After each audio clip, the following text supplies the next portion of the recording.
बिस्मिल्लाहिर्रहमानिर्रहीम। अस्सलाम वालेकुम। मेरा नाम डॉक्टर अतहर महमूद है और आप देख रहे हैं podcast with doctor Athar Mahmood.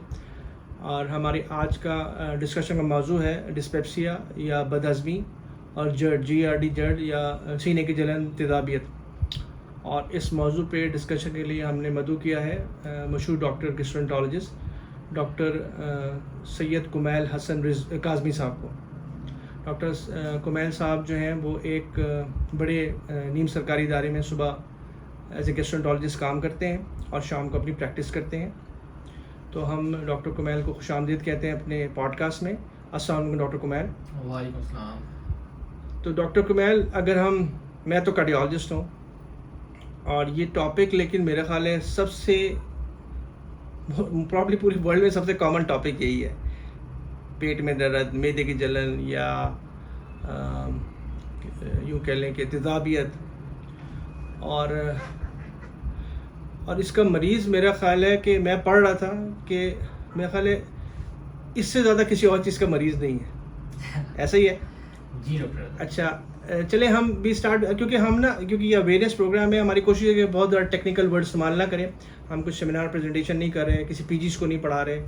हम आम लेमैन लोगों के लिए हम उनको समझाने के लिए कर रहे हैं। तो हम शुरू करते हैं। डॉक्टर कुमैल, पहले तो मुझे ये बताएं कि ये डिस्पेप्सिया या बदहज़मी का मतलब क्या है? अच्छा doctor, thank you so much for inviting me in your podcast. और टॉपिक जैसे कि आपने कहा कि ये वाकई बहुत कॉमन टॉपिक है। रिसेंटली मैं देख रहा था तो अभी आजकल जो वर्ल्ड पॉपुलेशन 2021 की जो है वो 7.8 बिलियन है।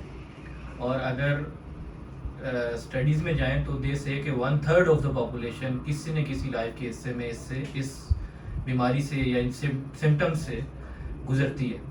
तो उसका मतलब है 2.5 बिलियन पॉपुलेशन बनती है तकरीबन। तो इससे मुराद, अच्छा ये बड़ा ही एक वास्ट, बड़ा ही एक डाइवर्स टॉपिक है।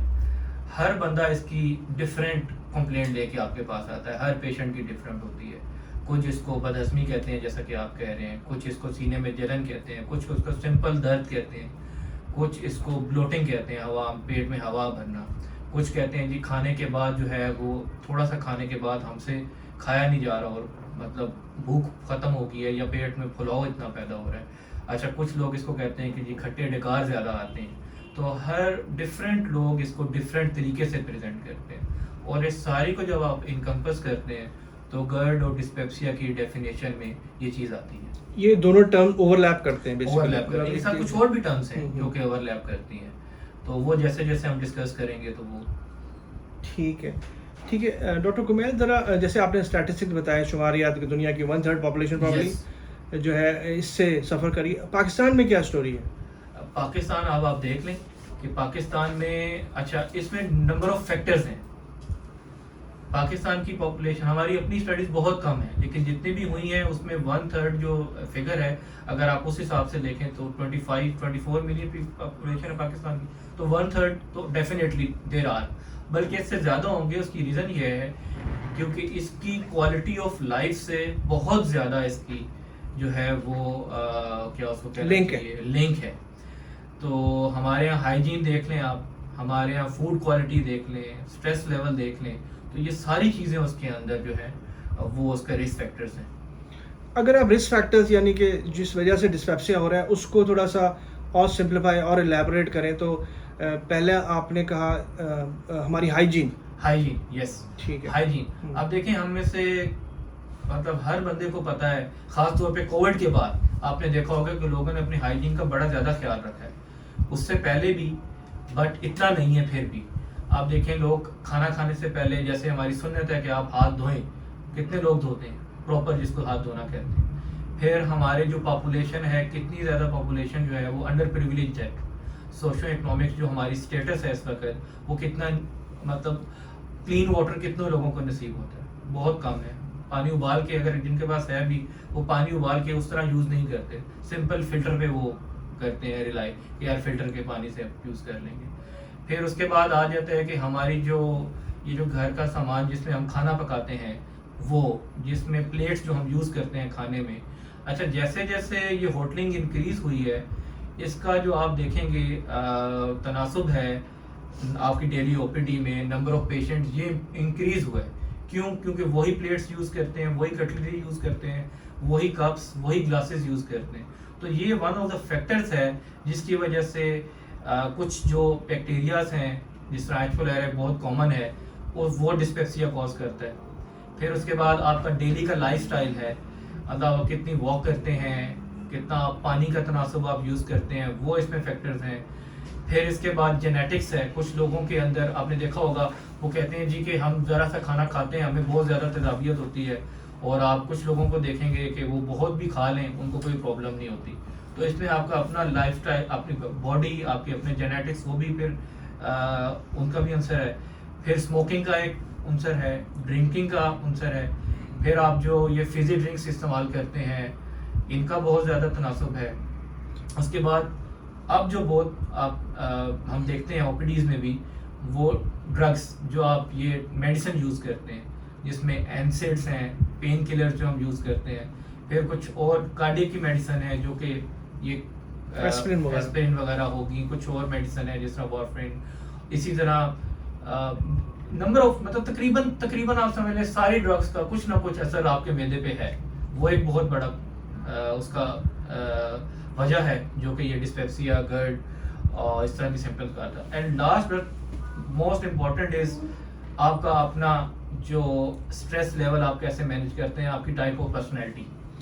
मतलब कहने का ये कि प्रिविलेज और अंडर प्रिविलेज दोनों का मसला है। यानी कि जिसके पास पैसे हैं उसका भी मसला है, जिसका नहीं है पैसे उसका भी मसला है। अच्छा, बाय द वे ना, क्योंकि रिस्क फैक्टर से बात हो रही है, हम अडल्ट पॉपुलेशन की बात करते हैं। ये जो बच्चों की जो चीज़ें अवेलेबल होती हैं मार्केट में, अब नाम लेना अच्छा नहीं है, लेकिन ये जो थैलों में और पैकेट्स में मिलती हैं, चिप्स होते हैं, इस तरह की चीज़ें, तो आपकी तो ओपीडी में बच्चे भी, क्योंकि मैं तो बच्चों को बहुत ज़्यादा देखा है कि डिस्पेप्सिया के साथ हमारे ओपीडीज़ में आते हैं। बिल्कुल। तो एक वजह तो ये है। तो मैं वैसे मैं अक्सर लोगों को ये कहता हूँ कि हमारे दुनिया के ना सबसे बड़े जो मसाइल हैं ना, वो 3 इंडस्ट्रीज़ की वजह से हैं। एक है सॉल्ट इंडस्ट्री, एक है शुगर इंडस्ट्री, और एक है स्मोक इंडस्ट्री। ये सारे मसाइल उन्हीं के क्रिएट करता है, ठीक है। लेकिन वो फिर मैंने पिछले प्रोग्राम में ये बात की थी कि हम एज ए डॉक्टर तो लोगों को बताते हैं ना कि जैसे आप बता रहे हैं कि इन दवाइयों से भी मसाइल हो सकते हैं जी। लेकिन कोई अपने होटल के बाहर या किसी अपने ड्रिंक की कंपनी उसके बाहर ये नहीं लगाता यार इससे ये नुकसान हो सकता है, जो कि लिखना चाहिए। आप पैरास्टामोल के पत्ते, इतना बड़ा उसका ब्रोशर होता है, प्रिस्क्रिप्शन जो भी उसको बनाते हैं वो उसमें सब लिखा होता है। बिल्कुल सही। ये सब लिखना चाहिए मेरा ख्याल है कि ये, और इट इज़ नॉट ओनली, मतलब ये सिर्फ आपकी जीआई मैदे तक महदूद नहीं है, दिल की बीमारियां, ब्लड प्रेशर, शुगर्स, सब उससे रिलेटेड है। बिल्कुल ऐसे ही है। अच्छा, चले रिस्क फैक्टर्स पे हम बात करते हैं। तो अभी आपने उसमें से एक जरासीम का जिक्र किया, H. pylori का। H. pylori के बारे में ज़रा बताएं, क्योंकि अक्सर लोगों को H. pylori के बारे में पता नहीं है, और एक ऐसा फैक्टर है जो कि ट्रीटेबल है बेसिकली। तो अक्सर लोग क्या करते हैं कि वो मैदे की दवाइयाँ, तजाबियती दवाइयाँ खाते रहते हैं और उनको ये पता नहीं होता कि वो जो एक पॉजिटिव एजेंट है, मतलब एक इसका फैक्टर है, उसको रेडिकेट, मतलब ख़त्म किया जा सकता है। अच्छा डॉक्टर, अच्छा बहुत कम लोगों को पता होगा कि फर्स्ट केस या फर्स्ट जो डायग्नोज हुआ था H. pylori वो किस टाइम पे हुआ था, किस एरा में हुआ था। इट वाज लेट 80s 1890 में डॉग में से ये पहली बार इसको निकाला गया था H. pylori। और मज़े की बात यह है कि ये ट्रीटेबल है।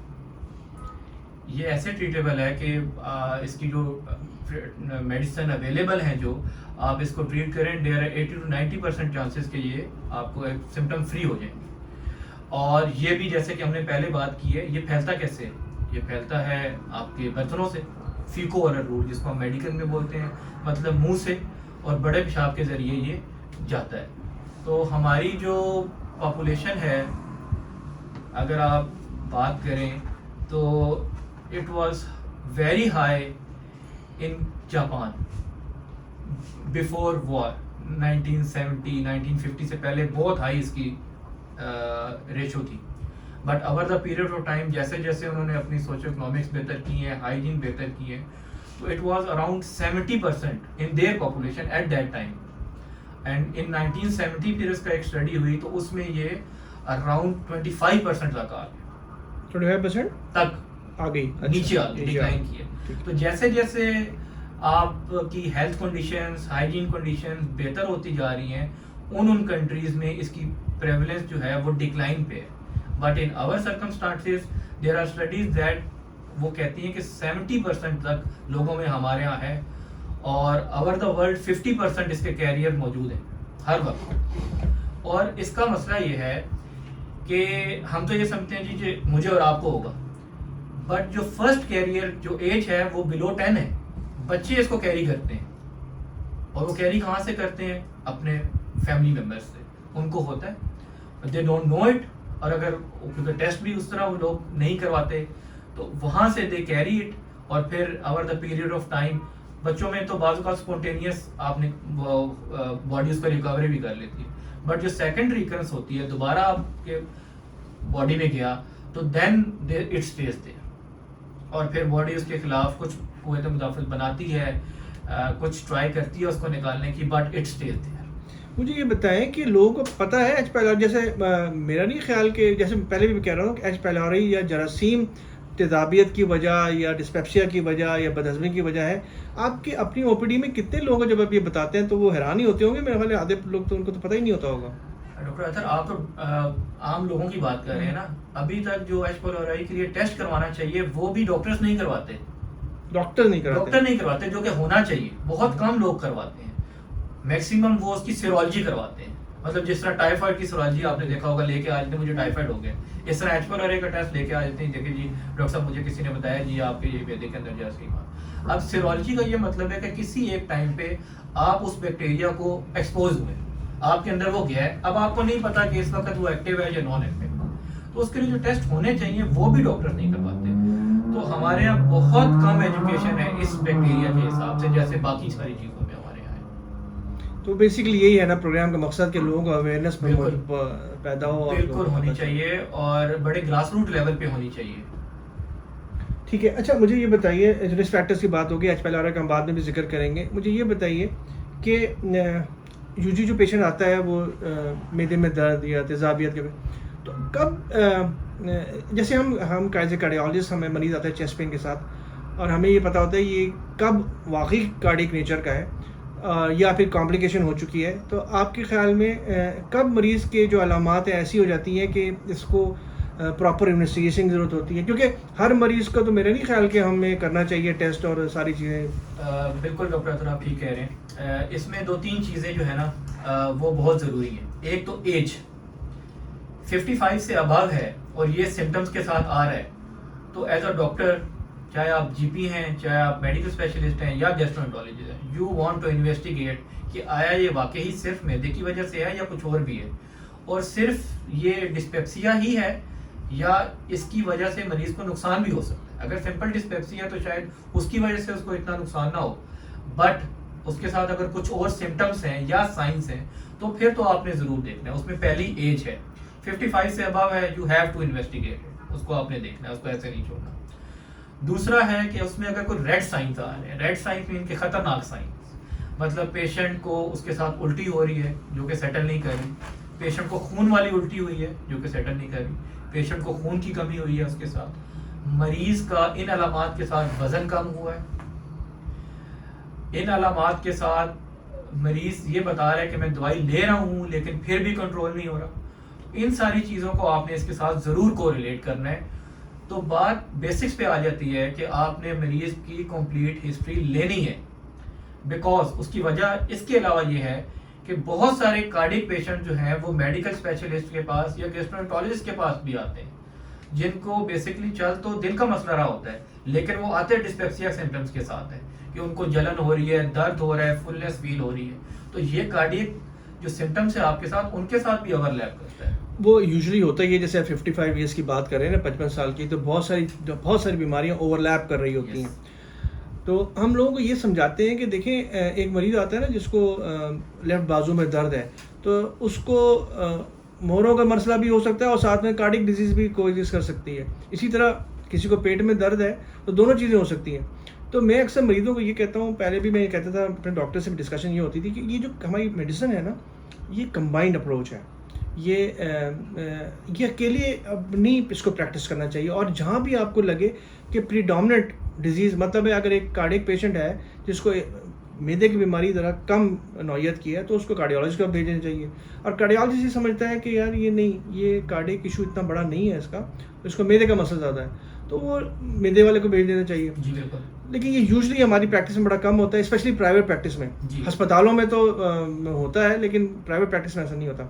अच्छा, इससे एक मिलती जुलती बात मैं साथ में ऐड करता जाऊँ, क्योंकि हम एस्पिरिन तो बहुत इस्तेमाल करते हैं, और जी, एस्पिरिन जो है वो मैदे का अल्सर करती है। और तो अक्सर लोग हमारे पास, जैसे आप कहते हैं कि ब्लीड के साथ आते हैं, खून बहना शुरू हो जाता है, जी। वो मैसिव ब्लीड होती है, कई दफ़ा बहुत ज़्यादा ब्लीड करते हैं। तो हम जो उनको एक सिंपल टेस्ट, जो लोग पुराने डिस्प्लिन पे होते हैं ना या एस्पिरिन पे होते हैं, हमको ये कहते हैं कि आप स्टूल आरी करा लिया करें, ठीक है। तो ताकि वो आपके ब्लड का थोड़ा बहुत ब्लड है तो उधर से पता चल जाता है। Fair enough. कई दफ़ा आपको पता नहीं चलता कि कहीं बंदा ब्लीड तो नहीं कर रहा। जी बिल्कुल। तो ये एस्पिरिन का ऑब्वियसली, क्योंकि अब जो कार्डियोलॉजी में बात हो रही है ना, वो एक ज़माने में, बल्कि अभी कुछ 2-4 साल पहले ये कहते थे कि 50 to 60 जो है, जिसको रिस्क फैक्टर्स हैं, वो सबको एस्पिरिन देना है, जैसे शुगर है, ब्लड प्रेशर है, डिस्लिपिडीमिया है, कोलेस्ट्रॉल है। अब नहीं है। अब ये है कि अगर आप समझते हैं कि ये इस पेशेंट को चांस है तो फिर ज़रूर दें, अदरवाइज़ मत दें, या मतलब है कि उसको रोज़ाना मत दें। और इसी तरह 70s प्लस या 65 प्लस में आपने ये डिसाइड करना होता है कि कहीं इससे खुदा ना खास्ता ब्लीड का खर्चा तो नहीं है। तो ब्लीड कई दफ़ा वो हार्ट अटैक या कार्डियक एंजाइना से वो बड़ा मसला होता है। तो चीज़ों को मतलब उसके प्रोज एंड कॉन्स, जिसको हम कहते हैं कि एडवांटेज, रिस्क बेनिफिट रेशो के देना चाहिए कि नहीं देना चाहिए, देने का फायदा ज़्यादा है या देने का नुकसान ज़्यादा है। बिल्कुल ऐसे ही। अच्छा, थोड़ा सा आगे चलते हैं, मुझे बताएं, एक तो हो गया हम जो आपका एच पेलारे है, इसको हम उसका टेस्ट करा लेते हैं। एक तो आपने कहा सीरोलॉजी, हर एक और कौन सा टेस्ट करना चाहिए जो कंक्लूसिव टेस्ट है? सीरोलॉजी तो उसका कोई फायदा नहीं है, उस तरह फायदा नहीं है। 2 टेस्ट हैं मेन, जिस पे आपको पता चल जाएगा है और एक्टिव है या नहीं। बिल्कुल। उसमें से एक यूरियस ब्रेथ टेस्ट है, जो कि आपके जब आप जिस तरह आप बोल रहे हैं, या एक इंस्ट्रूमेंट होता है उसके अंदर आप हवा फूंकते हैं, तो वो ब्रेथ के अंदर वो चेक करता है कि कितनी क्वांटिटी है, उसके अंदर डिफरेंट केमिकल यूज होते हैं कि ये पॉजिटिव टेस्ट है या नेगेटिव, उसका एक ग्राफ बनता है। एक तो वो टेस्ट है। दूसरा है एंडोस्कोपी। अब इन दोनों की अपनी अपनी प्रोज एंड कॉन्स है। यूरियस ब्रेथ टेस्ट ये है कि वो नॉन इन्वेसिव है, लेकिन वो आपको सिर्फ ये बता सकता है कि इसके अंदर ये बैक्टीरिया मौजूद है, ये नहीं बताएगा कि क्या इसके साथ अल्सर भी है या नहीं। क्योंकि डिस्पेप्सिया सिम्टम्स के साथ जो सबसे इंपॉर्टेंट चीज़ आपने देखनी है कि कई मरीज के अंदर अल्सर तो नहीं बन गया। अब अगर अल्सर बन गया तो फिर उसकी मेडिसिन की रिजीम और उसका टाइम डिफरेंट है। अच्छा, अल्सर को थोड़ा डिफाइन करें हमारे जो सुनने वालों के लिए। अल्सर बेसिकली मैं अपने मरीजों को अक्सर भी बताता हूँ, जिस तरह आपके हाथ पे चोट लग गई है तो यहाँ पे एक ब्रेक आ गया, स्किन के अंदर एक ब्रेक आ गया, तो इसी तरह जब ये ब्रेक आपके मैदे के अंदर आता है तो इसका हम अल्सर बोलते हैं। तो अल्सर की मुख्तलिफ टाइप्स हैं, उसके डिफरेंट इफेक्ट्स हैं बॉडी के ऊपर। अगर तो अल्सर ब्लीड कर रहा है एक्टिव, तो आपको खून की उल्टी आ सकती है, आपको काले पखाने आ सकते हैं, जिस तरह अभी आपने कहा कि स्टूल आरी करवा के हम ये देख लेते हैं कि कहीं खून तो नहीं आ रहा। तो वो बेसिकली यही चेक करता है कि अल्सर बना हुआ है और उसकी वजह से ब्लीड हो रही है, उसकी वजह से आपके ब्लड बड़े पेशाब में या स्टूल में खून आ रहा है। तो इसी तरह अल्सर की जो अलामात हैं वो डिस्पेप्सिया के साथ ओवरलैप करती हैं, प्लस उसके अंदर फिर मरीज ठीक नहीं हो रहा था आम दवाइयों से, और ये खून की उल्टी और खून की कमी उसके अंदर, ये अलामात उसमें शामिल है, जिसमें अल्सर जिसको होगा, एक्टिव ब्लीडिंग अल्सर, जिसमें ब्लीड कर रहा हो अल्सर। अच्छा, अब जो एंडोस्कोपी है, या मतलब देखिए, खैर वी शुड डिस्कस दिस, हमें समझना चाहिए कि कई दफ़ा गैर ज़रूरी टेस्टिंग होती है, उसमें गैर ज़रूरी एंडोस्कोपी भी होती है। तो मरीज़ों को ये पता होना चाहिए कि जब डॉक्टर एडवाइस कर रहा है आपको एंडोस्कोप, तो वो क्यों कर रहा है। ये एंडोस्कोपी थोड़ा बता भी दीजिए कि वो ट्यूब डाल के चेक करते हैं। और ये क्योंकि मरीज़ भी हमारा, देखिए, ट्रस्ट थोड़ा सा हमारे मरीज़ों का ट्रस्ट का भी मसला है ना, कि आप ज़रा ये बताइए कि कब इंडिकेटेड है कि एंडोस्कोपी करनी है। अच्छा, इसमें ना बहुत ज़्यादा रोल एज अ डॉक्टर हमारा है, मतलब समझ लीजिए तकरीबन सारा ही हमारा है। बिकॉज कुछ पॉपुलेशन तो चले आपकी पढ़ी लिखी है जो आपके पास आती है, लेकिन मैक्सिमम जो लोग हैं वो पढ़े लिखे नहीं हैं, तो वो आपके ऊपर ट्रस्ट करके आते हैं कि यार ये डॉक्टर है, ये मसीहा है, ये जो भी कहेगा हमें इसको सुनना है और इसके ऊपर अमल करना है। अच्छा, दूसरा जो फैक्टर है हमारे यहाँ जो बहुत कॉमन है कि मशवरा लेना, किसी ने, अगर आपने डॉक्टर ने कोई एडवाइस की है आपको, तो वो उन लोगों से मशवरा करेगा जिनका उस फील्ड से ताल्लुक नहीं है। आप मशवरा ज़रूर करें, ये मेरी आम आवाम को एक मैसेज है कि आप ज़रूर मशवरा करें, बट उन लोगों से करें जो उस फील्ड के स्पेशलिस्ट हैं। मसलन अगर आपने गाड़ी का मशवरा करना है तो गाड़ी के आप मैकेनिक से करेंगे, डॉक्टर से तो नहीं करेंगे। इसी तरह अगर आपने वकालत का कोई मशवरा लेना है तो वकील से करेंगे, डॉक्टर से तो नहीं करेंगे।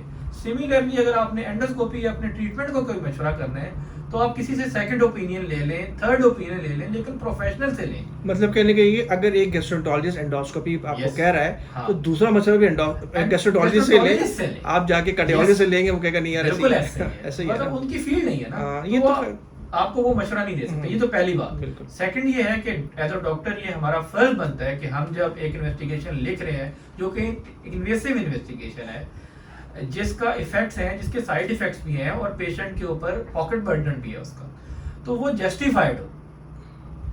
जस्टिफाइड उसके अंदर मुख्तलिफ फिर चीज़ें आ जाती, जिस तरह ये एज 85 है, 55 का हमने जिक्र किया, उससे ऊपर अगर डिस्पेप्सिया का पेशेंट आ रहा है और उसके अंदर रेड साइंस हैं, जिस तरह हमने पहले बात की, खून की उल्टी उसको हुई है, या आम वॉमिट हो रही है, खून की कमी हो रही है, वजन कम हो रहा है, या आपने उसको ट्रीट किया है और फिर भी वो पेशेंट इंप्रूव नहीं कर रहा, देन दिस इज जस्टिफाइड कि आपने एंडोस्कोपी करनी है, ताकि आपको पता चले कि मैदे के अंदर क्या चल रहा है।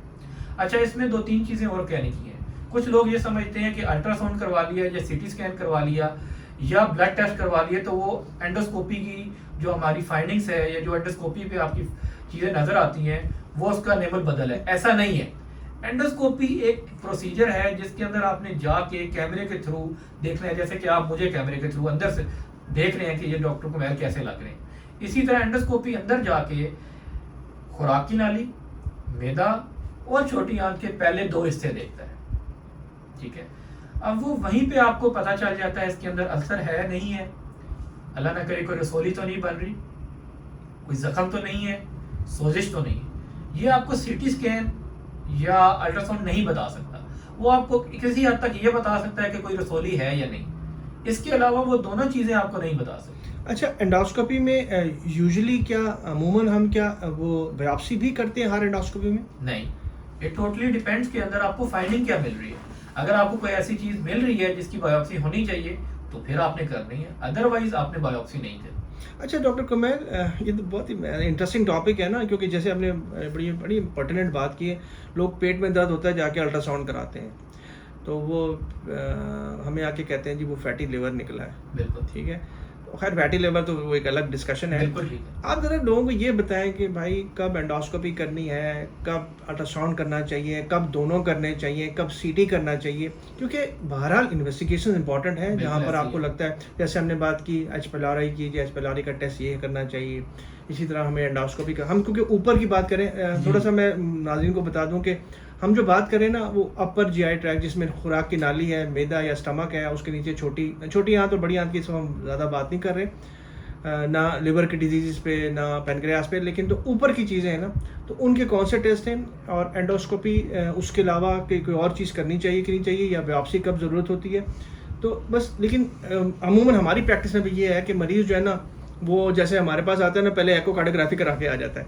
अब उनको समझाना ये होता है कि भाई एकोकार्डियोग्राफी तो हार्ट का सिर्फ एक मैकेनिकल फंक्शन बताता है ना, बहुत सारी चीज़ें, यस मैकेनिकल फंक्शन देखना चाहिए, लेकिन शरियानों को तो नहीं पता चलता उसके साथ। तो इसी तरह जैसे डॉक्टर कुमैल ने कहा कि अगर आपने देखना है मैदा तो उसके लिए आपको चाहिए एंडोस्कोपी। जैसे कॉर्नरी देखनी है तो आपको या तो कॉर्नरी सीटी कराना पड़ता है, या एंजियोग्राफी कराना पड़ता है, या स्कैन्स इसके ज़रिए थोड़ा बहुत इनडायरेक्टली पता चलता है। तो डॉक्टर कुमैल अब हमें ये बताएंगे कि मरीज को किस टेस्ट, किस दर्द के लिए कौन सा टेस्ट कराना चाहिए। अच्छा डॉक्टर अतर, इसमें ना कुछ चीज़ें ओवरलैप करती हैं। हाँ, ये तो है ऑब्वियसली। देखें, अभी हमने एक जो चीज़ डिस्कस अभी तक हमारी डिस्कशन में नहीं आई वो ये है कि अगर पित्ते के अंदर पथरी है तो उसकी अलामात भी डिस्पेप्सिया वाली है बहुत सारी, तो उसके अंदर फिर आपने अल्ट्रासाउंड करवाना है। लेकिन ये कैसे पता चलेगा मरीज? देखिए, मैं मरीजों को पता क्या कहता हूँ, जी। मरीजों को कहता हूँ यार कि ना आपको कभी जो अलामा, हम डॉक्टर्स क्या करते हैं, मरीज आता है, हिस्ट्री सुनते हैं, एग्जामिनेशन सुनते हैं, बिल्कुल। करते हैं, फिर इन्वेस्टिगेट करते हैं, तो मरीज को पहले ना रेलिवेंट डॉक्टर या फिजिशियन के पास जाना चाहिए, बिल्कुल ऐसे ही, फिर वो उसको बताएगा कौन से टेस्ट करने चाहिए। बिल्कुल ऐसे ही। तो जब आप मरीज पहले से ही वो ऐसे टेस्ट करके आ जाएगा, पैसे ज़ाया करके आ जाएगा, फिर आप सोचेंगे यार इसका तो मैं जैसे एज ए कार्डियोलॉजिस्ट सीटी करना था या इसकी एंजियोग्राम होना चाहिए, और वो जो है ना सारे टेस्ट जो कि इंडिकेटेड नहीं है, अल्ट्रासाउंड करा लेगा, सीटी स्कैन करा लेगा। तो ये लोगों को ये समझाना बहुत ज़रूरी है कि आप फिजिशियन के पास पहले जाएं। यस। और हम देखिए हम डॉक्टर्स जो है ना अच्छे होते हैं अमूमन ना, तो हम आपको वही टेस्ट एडवाइस करेंगे जो इंडिकेटेड है। डॉक्टर सर, अभी आपने थोड़ी देर पहले एक जुमला बोला था, प्रिविलेज एंड अंडर प्रिविलेज। अच्छा, अगर आप प्रैक्टिस किसी ऐसी जगह पे कर रहे हैं या किसी फार एरिया में कर रहे हैं, तो वहाँ पे टोटल वो आप पे ऊपर डिपेंडेंट है पेशेंट। हो सकता है आप उसको अल्ट्रासाउंड लिखें, वो भी बेचारा वो ना करवा सके, उसके पास उतने पैसे ही ना हो। बट अगर आप किसी पोश एरिया में बैठे हैं या किसी अच्छी सेटिंग में बैठे हैं, तो वहाँ पे अवर प्रिविलेज लोग सारी इन्वेस्टिगेशन करा के आपके सामने रख देंगे। अच्छा, ये भी देखा गया है कि आप उनसे क्वेश्चन पूछेंगे ना कि आप आए क्यों हैं, तो वो कहेंगे नहीं नहीं डॉक्टर साहब आप ये इन्वेस्टिगेशन देखें ना प्लीज, पहले टेस्ट देखें, इसको देखें पहले। जी। अच्छा, अब उसमें बंदा कहता है यार कि मतलब आप हम अगर डॉक्टर के पास आप आए हैं तो कम से कम हमारी एक असेसमेंट तो हमें करने देना। आपकी कोई इन्वेस्टिगेशन खराब आ गई है और आपकी उसके अंदर अलामात नहीं है, तो ऐसा तो नहीं है हम इन्वेस्टिगेशन के ऊपर आपको ट्रीट करेंगे, हम आपको इन्वेस्टिगेशन के साथ आपकी अलामात के साथ ट्रीट करेंगे। सॉरी। सेम गोज कि अगर हमें एंडोस्कोपी की जरूरत है तो हमने करनी है, बट अगर कुछ ऐसे भी मरीज आते हैं वो कहते हैं जी करें, दो बार पहले करा चुके हैं, कहते हैं दोबारा करें जी। तो हमारे पास भी ऐसे ही होता है। ठीक है, सेम गोज आपके पास भी हो सकता है, मतलब आप जी। सीटी एंजियो या एंजियो कर चुके हैं, वो कहेंगे नहीं जी दोबारा करवें। अब उसमें आपको डॉक्टर के ऊपर एतबार करना है, अगर आपने उनके पास जाना है और अगर आपने ठीक होना है तो आपने डॉक्टर के ऊपर एतबार करना है, तब आप ठीक होंगे। It's a mutual understanding. ऐसा नहीं है कि मैं अपने हिसाब से चल रहा हूँ, पेशेंट अपने हिसाब से चल रहा है और हम एक सेम पेज पे नहीं और हम ठीक हो जाएंगे, ऐसा हो नहीं सकता। देखिए आप वाली बात बहुत ही पर्टिनेंट है। हमेशा मतलब मैं ये कहता हूँ मरीजों को कि हम ना मरीज ट्रीट करते हैं यार, हम लेबॉर्ट्री ट्रीट नहीं करते, हम रेडियोलॉजी ट्रीट नहीं करते, हम आपको ट्रीट करते हैं। तो हमारे पास आए, जो रेलिवेंट टेस्ट लगेगा हमें तो हम वो आपका लिखेंगे, और जिसमें भी हमें जिस बीमारी का भी शुबा होगा, और अगर सपोज मेरे पास एक पेशेंट आता है जो हार्ट का नहीं है, तो मैं क्यों उसके एक बैटरी ऑफ टेस्ट करूंगा मैं कहूँगा यार ये शायद तो कार्डियोलॉजी है, या उसको स्पाइन का मसला है, ऑर्थोपेडिक सर्जन के पास जाए। सर्वाइकल स्पाइन से भी सारे लेफ्ट पेन हाथ के साथ मेरे पास आ जाते हैं। इसी तरह मैं तो 30% प्रैक्टिस मेरी जो है ना यंग एंशियस और डिप्रेस पेशेंट्स की है। मैं वो कहता हूँ देखो यार, टेस्ट करने से पहले बेहतर है कि जो है ना जरूरी बंदा तुम साइकियाट्रिस्ट या साइकोलॉजिस्ट को दिखा लो, बजाय ये कि मैं बैटरी ऑफ टेस्ट में तुम्हें पढ़ जाऊँ, पता चले कुछ भी ना हो। और ये 25-30 में क्या होता है, 25 साल की उम्र में, 30 साल की उम्र में। और फिर हर इन्वेस्टिगेशन का देयर आर साइड इफेक्ट्स। ऐसे तो नहीं है, अगर आपको लगता है कि आपको इतना नॉलेज है, मतलब आज जिस तरह आजकल नेट का दौर है, लोग पढ़ के आ जाते हैं आपके सामने, तो उसकी वजह से ये जो चीजें हैं ये ज्यादा हुई हैं, और उसकी वजह से आपकी एंजाइटी लेवल आप खुद देखें कि पेशेंट का क्या होगा। वो इतने नंबर ऑफ टेस्ट से गुजर है, उसकी अपने रिस्क फैक्टर्स हैं, उसकी अपनी साइड इफेक्ट्स हैं। तो मेरा ख्याल है कि आपको पहले डॉक्टर को जरूर मिल लेना चाहिए। आपको उसके ऊपर वो नहीं, आप जस्टिफाई नहीं हो रहे, मतलब आपको लग रहा है आप क्लियर नहीं है, तो आप किसी और से आप second opinion, yes always take a second opinion, लेकिन उसी स्पेशलिटी के बंदे से। बिल्कुल ऐसे, मैं भी ये कहता हूँ लोगों को। ऐसे। अच्छा, अभी हमने बात की थी कुछ दवाइयों के मुतालिक ना, कि जो जैसे NSAIDs हैं या COX-2 हैं, ऐसे में हम ना इसमें कंपनियों की बात नहीं करते। जी बिल्कुल ठीक। तो लोगों को एक और बात का थोड़ा सा कंफ्यूजन है कि COX-2 जो है उस पर बड़ी बात की जाती है कि ये ज़्यादा बेहतर है जो पुरानी NSAIDs के साथ। बिल्कुल सही। उसके बारे में थोड़ा सा बताएं मेरे के लिहाज से। जी बिल्कुल। अच्छा, उसमें ये उन पेशेंट्स में फिर आपने ज़रा ध्यान रखना है जिनको दिल का मसला भी साथ है।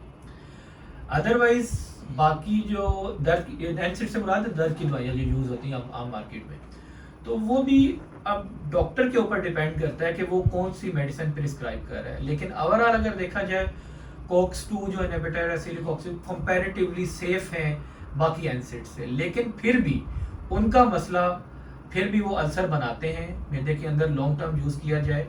और अगर किसी पेशेंट के अंदर H. pylori भी साथ है और उसको नहीं पता, तो जो अल्सर बनने की जो रेशो है वो 5 to 6% इंक्रीज कर जाती है।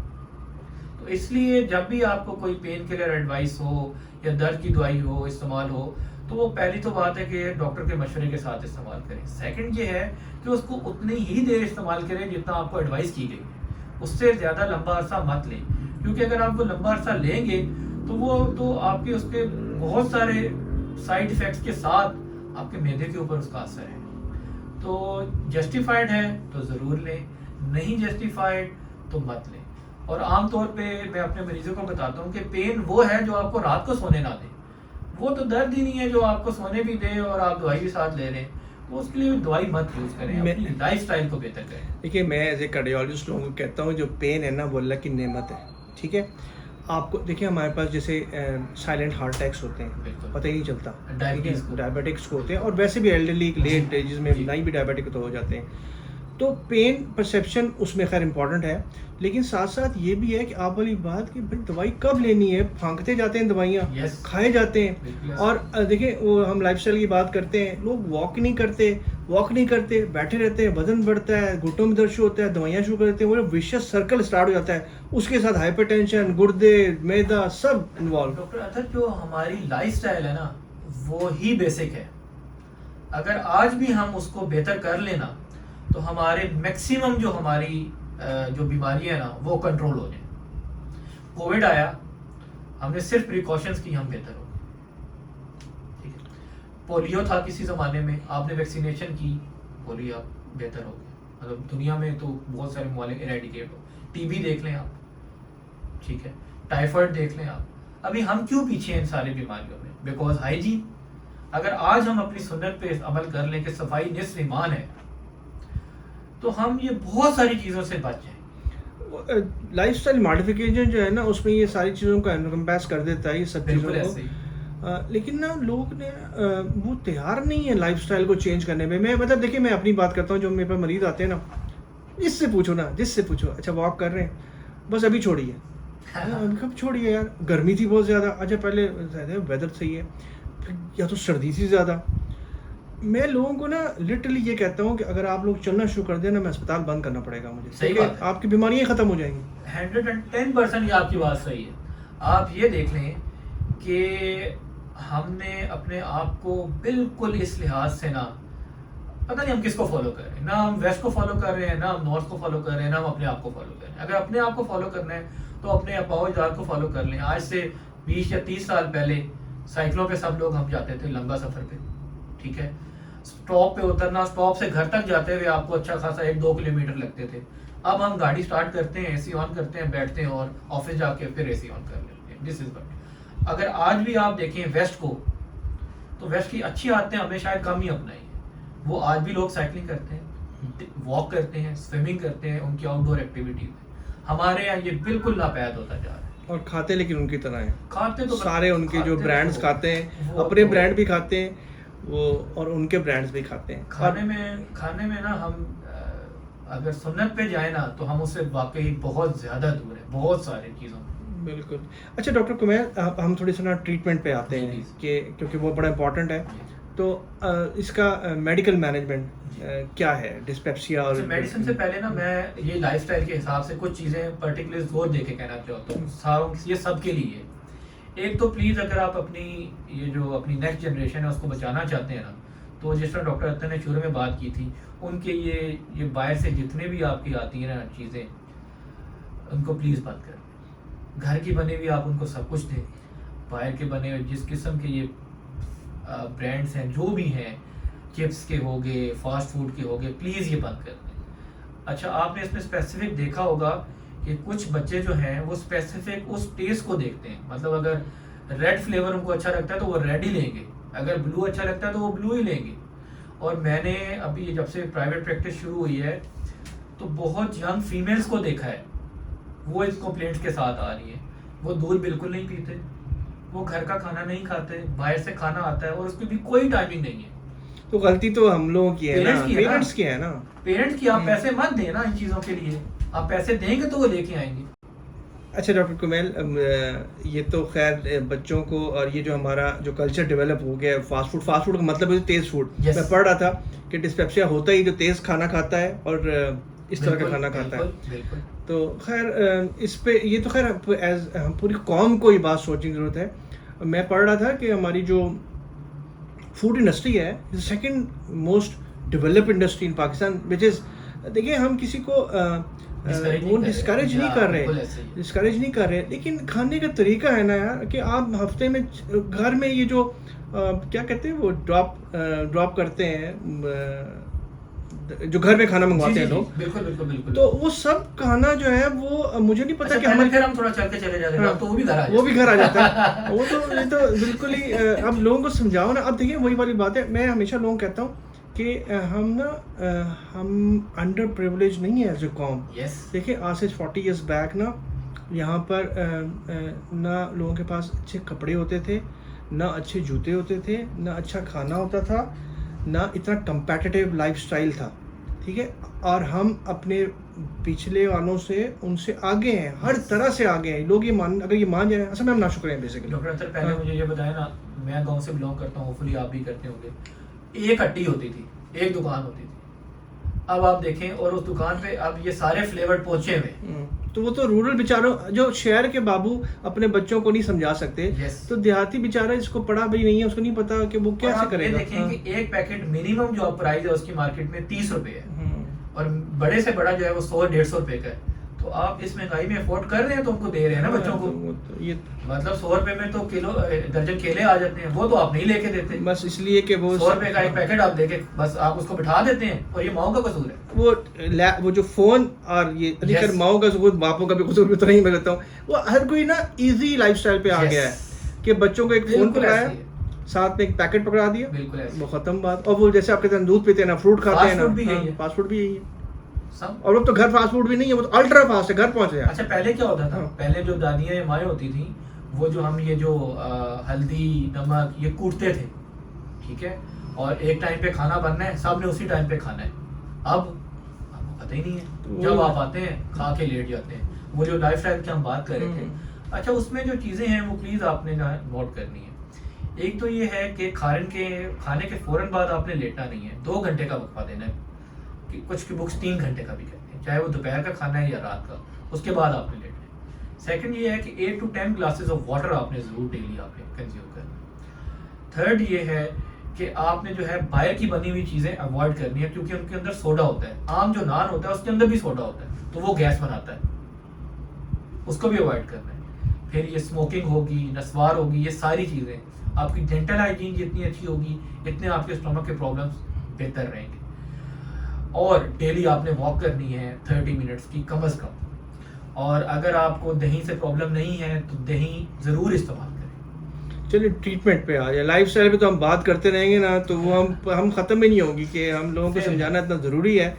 लेकिन बस वो हर कोई कहता है कि बस टेस्ट करा ले, दवाई खा ले, बस पैसे हैं। प्रिविलेज का भी है, अंडर प्रिविलेज का भी यही है। ऐसे ही है, अंडर प्रिविलेज का भी यही है, ऐसे ही है, बिल्कुल ऐसे ही है। अंडर प्रिविलेज जो है ना वो उनके भी यही मसाइल हैं जी। ये फ़ोन उनके मसले नहीं है, हर एक के पास स्मार्टफोन है, ठीक है, जिसके पास टाइम है वो बैठा हुआ है, यही स्मार्टफोन देख रहा है। उनका जो लाइफस्टाइल है वो भी चेंज हो चुका है। अच्छा इस स्मार्टफोन को आप अच्छी चीज़ों के लिए तो इस्तेमाल कर सकते हैं ना, जिस तरह ये हम पॉडकास्ट कर रहे हैं, तो ये स्मार्टफोन के जरिए देखेंगे ना, लोग टीवी पे तो नहीं लगाएंगे।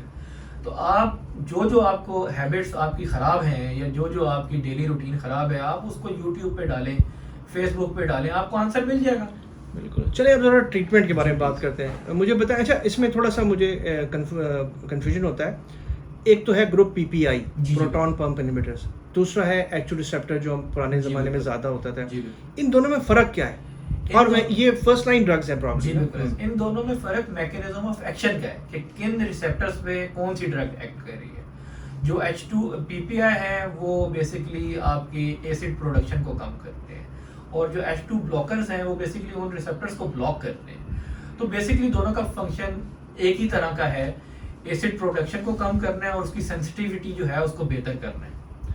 तो H2 पुरानी मेडिसिन में आते हैं, और अब जो PPI हैं उसकी न्यू जनरेशन भी आ गई हैं।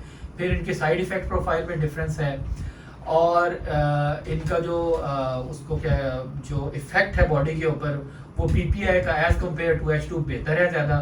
बट कुछ लोगों के अंदर आप PPI नहीं दे सकते, कुछ के अंदर आप H2 ब्लॉकर्स ज़्यादा आप कहते हैं कि दे सकते। जिस तरह कार्डिक पेशेंट्स हैं जो कि खून पतला करने वाली दवाएं पे, उसके अंदर बाज़ों का डॉक्टर्स PPI को अवॉइड करते हैं, उसमें H2 के ज़्यादा अच्छा रोल है। तो इट टोटली डिपेंड्स कि आपको किस किस्म की मेडिसिन की ज़रूरत है और जो फिजिशियन आपको ट्रीट कर रहा है वो बाकी चीज़ों को देखते हुए आपको क्या मेडिसिन प्रिस्क्राइब करता है। अच्छा, इसमें ये जो शरबतों का रोल क्या है? ये जो शरबत दिए जाते हैं, Yes. ये उनकी मुख्तलिफ जी, वैरायटीज बिल्कुल होती ऐसे ही। हैं, तो इनका कितना एक हद तक रोल है? क्योंकि कुछ ऐसे हैं जैसे जो कि ड्रग एब्जॉर्प्शन भी कम कर देते हैं। जी बिल्कुल है, हाँ, तो बिल्कुल उसमें है। बताएं। बेसिकली वो जो शरबत है उनका जो मेन फंक्शन है वो ये है कि एक कोटिंग बनाना है स्टमक की लेयर के ऊपर, ताकि जो एसिड प्रोड्यूस हो रहा है उसका इफेक्ट उतना ना आए स्टमक के ऊपर जितना अगर वो कोटिंग ना हो। तो वो बेसिकली कोट करते हैं, और जब वो कोट करते हैं तो ऑब्वियसली जो स्टमक के अंदर आपने कोई भी गोली खाई है उसने जाके एब्जॉर्ब होना है, फिर आगे आंतों में जाके उसने बाकी एब्जॉर्ब होना है, तो उसके ऊपर उसका इफेक्ट है। अच्छा, फिर हमारे यहाँ ये आम है कि शरबत घर पे पड़ा हुआ है और वो ले लिया, ऐसा नहीं है, उनके साइड इफेक्ट्स हैं। अच्छा, कुछ शरबत जो है वो जैसे गुर्दे जिन लोगों के ख़राब हैं, एक हद तक ख़राब है, उसकी अभी दवाई नहीं शुरू हुई, उनके ऊपर भी इफेक्ट आता है उसका इफेक्ट आपकी अपनी जो आंतें हैं उसके ऊपर आता है, उसकी आंतों की सेहत के ऊपर आता है। फिर आपको कुछ अच्छे बैक्टीरिया चाहिए, वो आपकी आंतों के अंदर ज़रूरी हैं, उसके ऊपर भी आता है। तो हमेशा दवाई जिस तरह कहा जाता है, दवाइयों के ऊपर भी लिखा भी होता है कि मुआलिज के मशवरे के साथ इस्तेमाल साथ लेनी करें, चाहिए। प्लीज़ उसको फॉलो। हाँ। अच्छा, पीपीआई और ये जो एच रिसेप्टर हैं, इनके भी कुछ नुकसान आते हैं ना? लोग तो बिल्कुल। मेरे पास मरीज आते हैं साल साल से खा रहे सारा होते हैं, साल से खा रहे तो हैं। उसके बताएं लोगों को उसके क्या। बड़े इंपॉर्टेंट साइड इफेक्ट्स हैं। एक तो ये है कि पीपीआई जो है वो आपका जो B12 है जो आपको चाहिए उसकी एब्जॉर्प्शन को कम करता है, तो आपके अंदर पट्टों की कमजोरी हो सकती है। फिर इसकी वजह से आपकी हड्डियां कमजोर होती हैं, लॉन्ग टर्म लेने से आपकी हड्डियां कमजोर होती हैं। तो इसलिए जो आपके पीपीआई भी जो है ये प्लीज तब तक यूज करें जब तक आपने डॉक्टर को एडवाइस की हुई है। मैक्सिमम 8 वीक्स तक आप एडवाइस करते हैं, फिर उसके ऊपर डिपेंड करता है कि कौन सी इंडिकेशन है, तो वो भी ज्यादा और अपनी मर्जी से मत लें। पाकिस्तान में ना 2 दवाइयाँ हर डॉक्टर लिखता है, चाहे जीपी हो चाहे स्पेशलिस्ट हो। एक वो लिखता है मैदे की दवा, यस, एक वो लिखता है एंजियोलिटिक। वो समझता है कि उनको हर चीज़ का पता है। ये भी उसमें भी ना डॉक्टर और पेशेंट दोनों का कसूर है, हाँ, और शायद पेशेंट का ज्यादा है हाँ। कि जब वो उसको समझा रहा है कि यार आपको दवाई की जरूरत नहीं है या इस दवाई की जरूरत नहीं है, तो आप उसकी बात माने ना। जब आप उसको फोर्स करेंगे या आप ऐसा जेस्चर देंगे कि नहीं नहीं कुछ ना कुछ लिखें, तो वो सेफ ऑप्शन पे जाएगा। तो वो बाकी दवाइयों के हिसाब से ये फिर भी सेफ है। ठीक है। तो इसलिए, और इसका फिर मरीज को एक तरह से जिस तरह की हमारी हैबिट्स हैं उसको फायदा भी हो जाता है, तो बस वो उसको ना टॉफियों की तरह यूज करते हैं। वो ना आपकी बात से याद आया कि कई दफ़ा ना मरीज आते हैं, उनको मैं लिखता हूँ कि यार कुछ भी नहीं है, तुमको तो हाँ। लिखता हूँ रीअश्योरेंस। रीअश्योरेंस। तो कहते हैं डॉक्टर साहब दवाई, मैं कहा दवाई नहीं, जब तो कुछ है ही नहीं तो दवाई कैसे लिख दे यार। अच्छा डॉक्टर कुमेल, बड़ा मज़ा आया आपसे गुफ्तगू का, और आपका बड़ा अच्छा नॉलेज है, और हमने इसीलिए आपको बुलाया कि हमारा जो पेशेंट ओपीडीज़ में आता है स्पेशली मैदे के हवाले से, ये भी लंबा टॉपिक है, और हमेशा की तरह मैं कहता हूँ इसको हम सीरीज़ में चलाएंगे, बहुत सारी चीज़ें डिस्कस करने वाली हैं और इंशाल्लाह करेंगे, और लोगों को बहुत सारे मेरे ख्याल है उनके जो कन्फ्यूजन है वो आज बेहतर होगा जब हम इंशाल्लाह इसको टेलीकास्ट करेंगे। और अच्छा, हम ना 2 बातें, एक इम्पॉर्टेंट बात करते हैं, क्रिकेट के बारे में ज़रूर बात करते हैं। अब करना कोई नहीं चाहता, लेकिन कोई आपका मशवरा है पाकिस्तानी टीम के लिए? टीम के लिए तो मेरा नहीं है, क्योंकि वहां तक मेरी पहुंच ही नहीं है। नहीं कोई, देखिए हम सब एक्सपर्ट हैं, चाहे हम दुकान में काम करते हैं चाहे मेरा मशवरा है हम सब लोगों के लिए जी, कि आपने देखा होगा जो भी पिंडी इस्लामाबाद की वेसिनिटी में रहते हैं, ग्राउंड्स कम होते जा रहे हैं, और जो हैं भी वो भी फ्रेंचाइज है सारे। हालांकि जिस टाइम पे हमने खेला हुआ है क्रिकेट, उस टाइम पे फ्रेंचाइज नहीं, हम ना शेब अख्तर फ्रेंचाइज क्रिकेट से नहीं आया हुआ। हम पाकिस्तानी क्रिकेट टीम जो वर्ल्ड कप है उसके बारे में स्पेसिफिकली पूछना चाह रहे हैं। कोई कॉम्बिनेशन आप बताना चाहते हैं कि अगले मैच में करें तो कुछ फर्क पड़ जाएगा? मेरा ख्याल है अगर दिलेरी से खेले ना, यस, तो यही फैक्टर है। और आप मेरा ख्याल है कि बैटिंग पहले करें।